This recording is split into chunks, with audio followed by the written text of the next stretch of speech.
Good Wednesday evening. You are listening to John Guy Saves the World in 30 Minutes, a production from the Stables Network, courtesy Mark Mancini out of Los Angeles. Our call-in number tonight is 646-558-8656. Now, when you call that stream of numbers there, they're going to ask you for more numbers because what the heck, they figure you're a college graduate. So the number you're going to be typing in is 816-817-953. Does that sound good to you, Breck?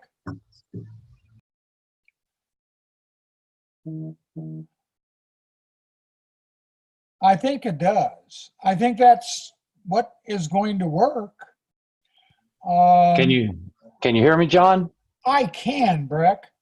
The meeting ID number would be 144-116-652. And then they need to hit the pound key twice. And that'll bring them right into you. And they're going to have to the pound key twice? Yeah, unfortunately, for right now. Oh, my God. Yeah, it's too much. You think? Yeah, that's why I'm trying to get it fixed. Hopefully next week or within 2 weeks, I'll have that direct dial-in number, so it won't be a problem. Okay. All right. So they're going to call the 646-558-8656. Right? Sounds good. Sounds good to me, yes. Okay. So what we're going to do here is we are going to attempt to get another person involved. Oh my God. Tonight we're going to be talking about gun violence here in the United States. It's a bad thing. There is no doubt about it.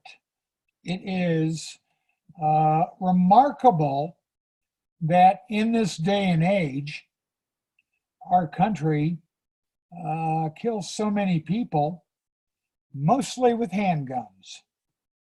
Now, that being said, you've got to look at Detroit, Michigan. Good old Detroit.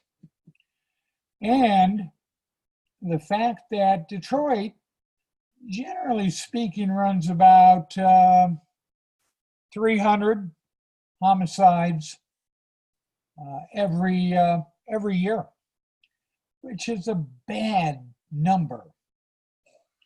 Now, across the river from Detroit is Windsor, Ontario.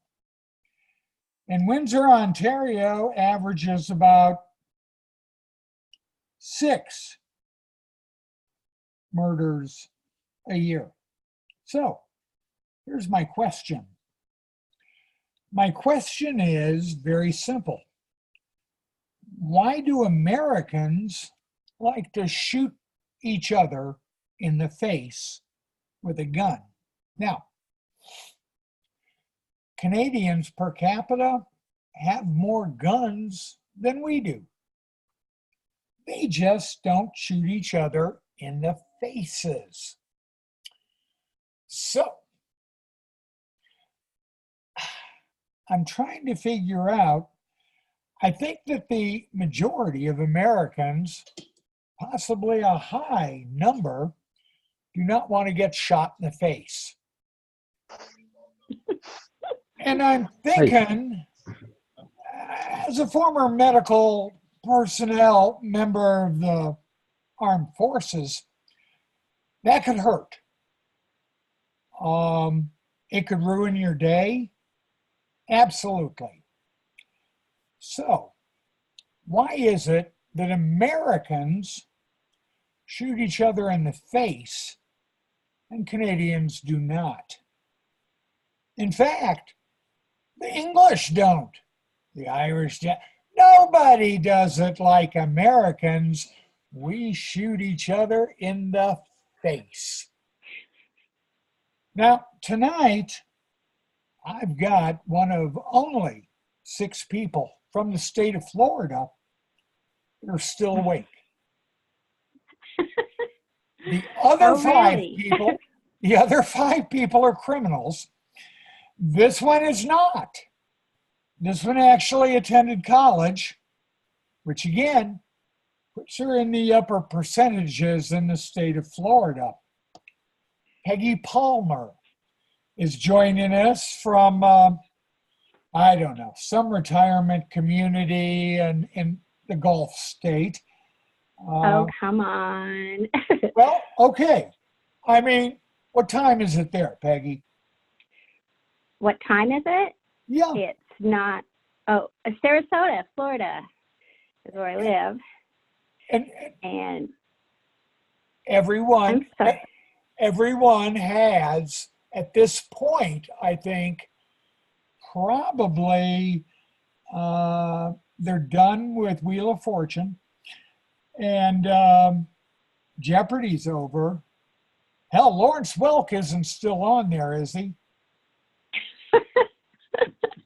Come on, John. It's a sleepy state. But every morning, Peggy Palmer gets to wake up in Sarasota, Florida, get the daily newspaper, and find out all about the shootings in South Miami. Am I correct? Probably closer than that. It's like every day, everywhere. But I'm not sure if it's just Okay. Florida that's like that. That's true. It's not. That's the amazing part. I mean, you have a better shot, no pun intended, of being shot in the face in Chicago, Illinois than you do of winning the lottery. Isn't that scary? That is really scary. Absolutely. So, tonight, Peggy and I are going to solve this problem in 30 minutes or less. How do you do it, Peggy? You're a college graduate, right?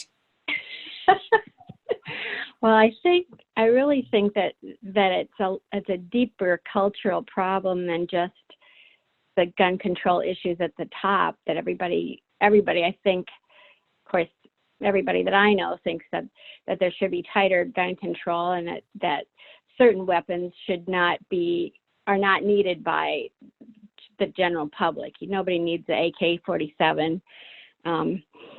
So I think we need to tighten the laws, but we also need to look at the cultural differences that have brought us to this juncture in time where people are so angry and so frustrated and so divided and so willing to hate each other and blame each other. And I don't know what the answer is. What do you think, John? Well, I think that as Americans, we're probably pretty stupid.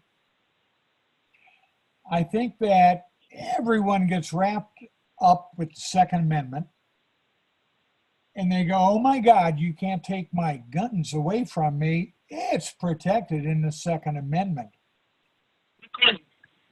And 90% of the people have never in their lives read the Second Amendment. They have no idea. Right.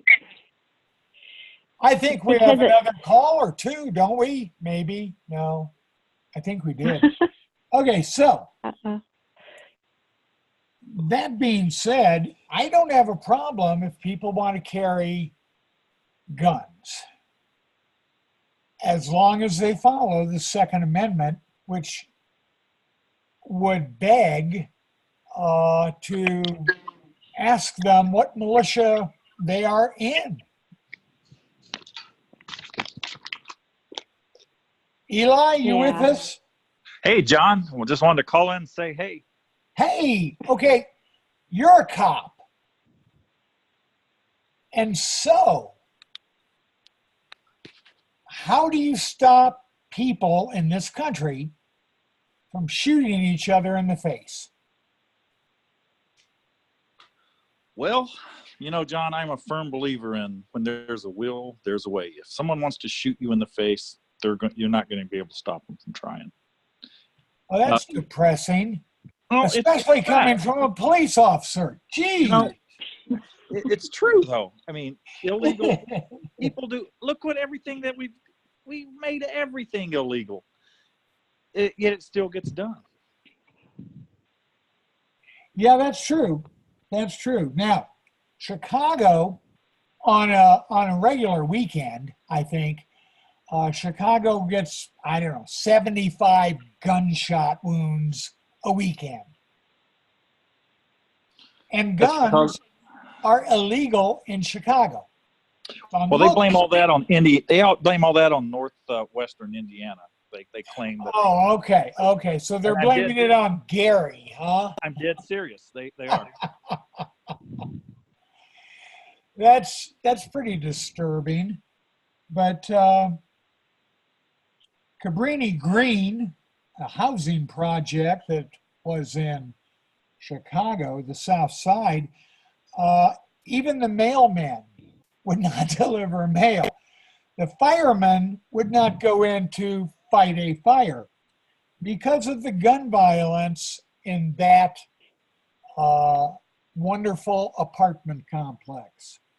So, it's illegal to have a gun. Why in God's name wouldn't a fireman be able to go into an apartment Well, there's without talk. risking being There's shot? talk here, John, of putting. I'm not going to mention the department because I don't think they've made it public. There's a department here in the city, fire department, that is thinking about having a safe on their fire trucks. So if they are attacked, one of the firemen can remove a weapon from that safe and load it so they can defend themselves. Oh, that is just so sad. It is. Oh my! What kind of weapon are they going to put in the safe? What do you think? Handgun, Just a pistol. handgun? Oh no! Semi-automatic Come pistol. Yeah. on. Hey, it's firemen. You got 8 dudes with axes. Come on. Well, that's true. That. So we've got to solve this problem in 30 minutes or less, huh? Well, I'll tell you a little story that my mom solved, if that's okay. Okay. We had just moved to Indiana from the hills of West Virginia. And being a fellow West Virginian, you know that everyone's armed in West Virginia. Yes, they are. I was playing football for State Power, Ben Davis here. We didn't have a proliferation of stores everywhere then, so we had to drive to Plainfield to get me shoes and some other things. School didn't provide them. We're driving back on US 40 Washington Street, and this car rams us in the back. Mom pulls over, thinks, just idiot ran into her. He backs up, starts ramming her car again. Mom takes off down Washington Street. Mom was a former race car driver, so she could drive. This guy, this guy keeps ramming her car. And it gets to the point. Now, this started out west of 465, and we're to Holt Road, and the car dies. So she puts it in neutral, and it rolls in a service station lot at Holt and 40. Guy comes over, starts beating on the window, trying to get in the car, threatening to kill us. We still don't know why. Mom says, "Lean back, son." And I did, like the good boy I am. She pulls a Model 10 out of her purse and shoots his butt right through the window.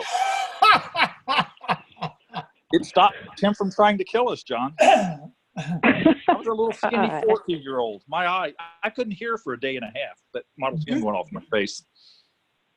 Do we know why he was so incensed with you guys? Nutty and on good old cocktail mixture, drug, alcohol. When the trooper, landlines then, those cell phones, that was 1971. When the troopers and sheriffs got there, he was still fighting them, one arm, and it went in his forearm and lodged in the upper part of his chest. He still wouldn't stop fighting. It took like four cops to get him on the ground. That But- And sounds that was like in a war. 1972? 71. Uh-huh. 71. Wow. Yeah, I just lived here a couple of weeks, so I'm thinking, what is wrong with this nutty place? And That is wild. please remember, Peggy, he showed up from West Virginia. I mean, that's the capital of nutty places. You know, the thing is, John, nowadays, most large cities, they're going to arrest my mother because she did not have a handgun permit. Correct? But being 71, they're like, hey, we're going to have to take the gun. No charges were filed because she was defending herself. I think I read a story just this week. Lady stops a burglar. I forget what major city it was in. And it was Chicago or New York, I think. Chicago. It was in Chicago. They arrested her for shooting him because she had a permit to own the gun but not conceal it. Guy's breaking in, and she shoots him with concealed firearm. Huh. Wow. And On the yet other hand, though, what? here in Sarasota, the sleepy little town on the water, there was a guy who was sitting in his house. He was just sitting there in his house drinking, and he had a gun. And the police knew that he had a gun, and they kind of stormed in his house and shot him and killed him. And he was right inside his house. You know, he wasn't attacking anybody. He maybe was crazy. I don't know, but that's a scary thing too. Well, Okay. I've got to be careful. I can break on that down. I can break that down, Peggy. Number one, he was sitting by himself in his house. Number two, Right. Mm-hmm. he had a gun. Number three, Mm-hmm. he was drinking. And number four, it was Sarasota, Florida. And everything that is crazy in this world generally happens in the state of Florida. So Florida man got shot? The first week we lived here, I was sitting in my living room and I heard blam, blam, blam, blam, blam, blam.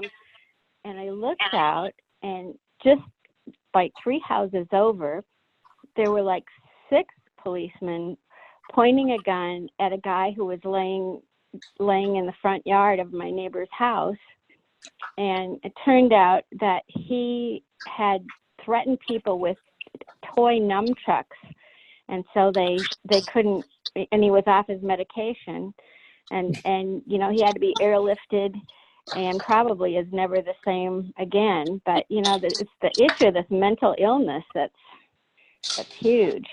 I tell you, is it Peggy? Yes. Yes, Yeah. sir. Peggy, you hit the nail right on the head. We solved the mental health crisis in this country, and I'm going to guess a high percentage of aggravated assaults and murders go away. Mm-hmm. So I think it doesn't help that people are so divided. You know, people are so angry and they're so eager to blame, you know, get even with somebody. That anger and violence just doesn't work.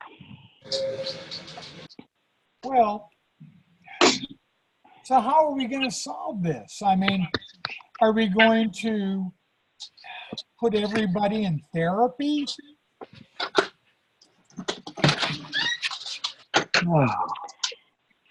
I don't know. That sounded like someone has just broken into Eli's house and is basically beating him. No, that was letting Gracie the wiener dog outside. Gracie the wiener dog. Do you have snow there? No. No No snow snow? in Indy? No, it's actually not bad. It's in the high 30s. It's not bad for Indianapolis this time of year. Huh. Now, how many gunshot wounds are going to be reported tomorrow morning in Indianapolis? I would say actually reported to the police or reported by the news. There's a big difference. John, our murder rate is so bad here now that people getting shot, it'll make the news, but it's not one of the lead stories. Unfortunately, Indianapolis, portions of it have become very violent. Again, with my position, I've got to be careful Yes, you do. not to Yes, you express do. personal opinions, but merely facts. That's right. But, So, okay, so we've sort of narrowed it down to a mental health issue. How do we address the mental health issue in the United States so that gun violence will go down?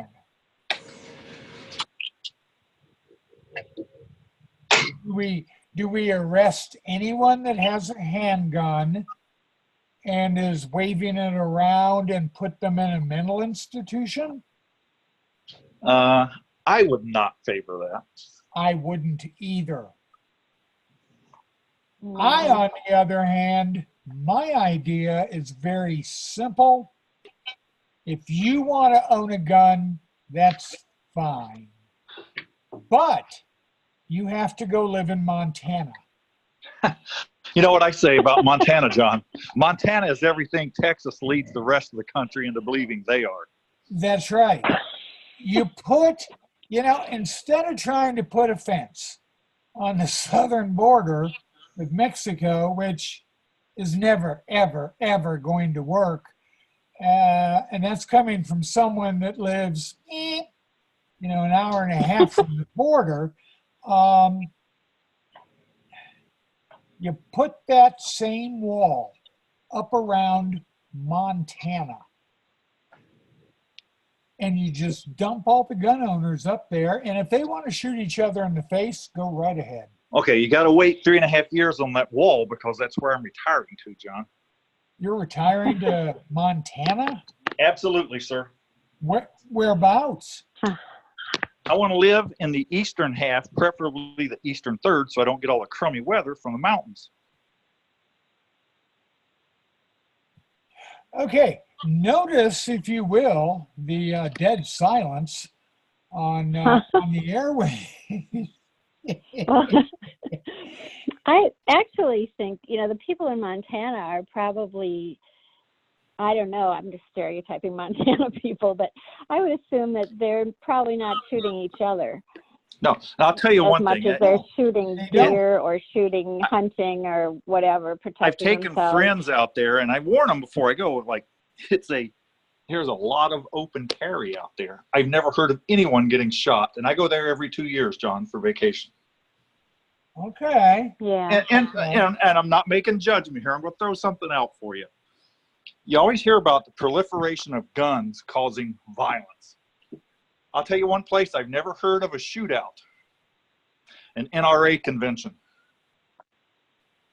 Well, that's true. That's an interesting point.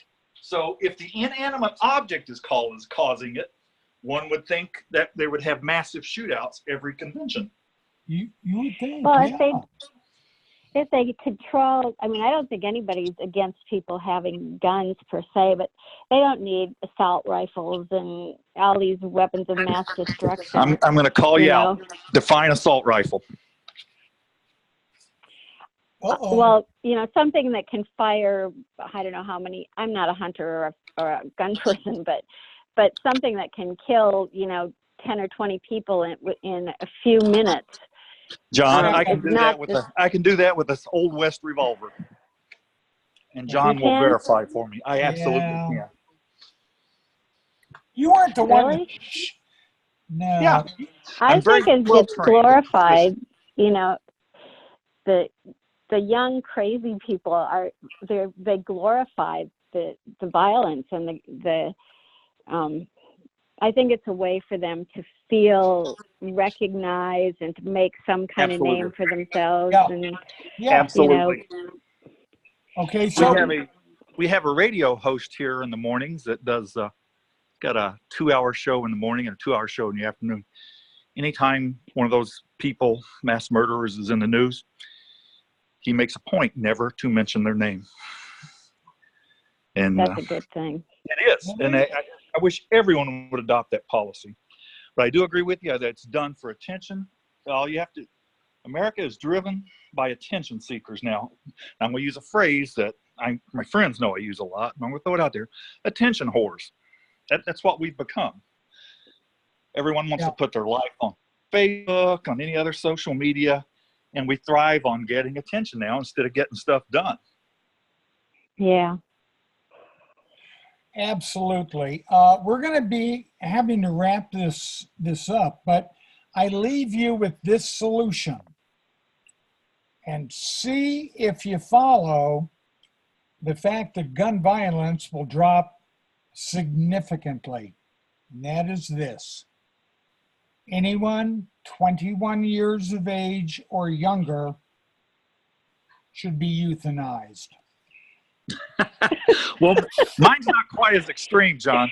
Start spending more money on mental health, on younger people, treatment, programs in school, part of the health curriculum. And if you are convicted of a gun violence crime, no chance, no parole ever. With the DNA testing we do on firearms now, if you're convicted, there is no doubt you were in possession of that weapon. Yeah, yeah. But if you're euthanized, well, no weapon will be involved. But then you'd have all the angry old people. Oh. Angry, forgetful, crazy old people shooting each Yeah, other. I'll be there soon. I've had a stroke. I can't remember anything. You know, here's the interesting thing, Peggy. Eli's had a stroke, 2 knee replacements. How many heart attacks? Just 3, John. Just 3. And he's a bicycle police officer in Indianapolis. Oh my gosh, you must be in pretty good shape for the shape you're in, huh? Wow. Yeah, pretty much.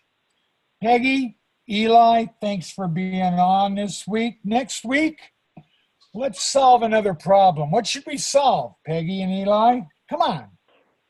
Opioid crisis. Opioid crisis. Coming from someone from West Virginia, that makes a lot of sense. That sounds like a good one. Absolutely. Absolutely. In fact, I'm going to call a judge that I know personally in West Virginia. Right on. Who runs a drug court in Boone County, West Virginia. And we'll see if we can't get him on next week. That'd be great. But we're gonna wrap it up. Thanks so much, Peggy. Thank you, John. It's past your bedtime. I understand. Oh, come on. Oh, come on. Nice to meet you, Peggy. Turn too long, John. Nice talking to you, Eli. So long. All righty. Thanks, Eli. Okay. Night, John. Alrighty. And that's going to wrap it up. We just solved a problem in 30 minutes or less. Gun violence in America, yeah, granted, there's millions of people that are going to be euthanized, but oh well, you know, you can't have it all. You really can't. Until next week, same time, same station, when we solve the opioid crisis. I'm John Guy. Thanks for joining us. We'll see you next week. Bye-bye now.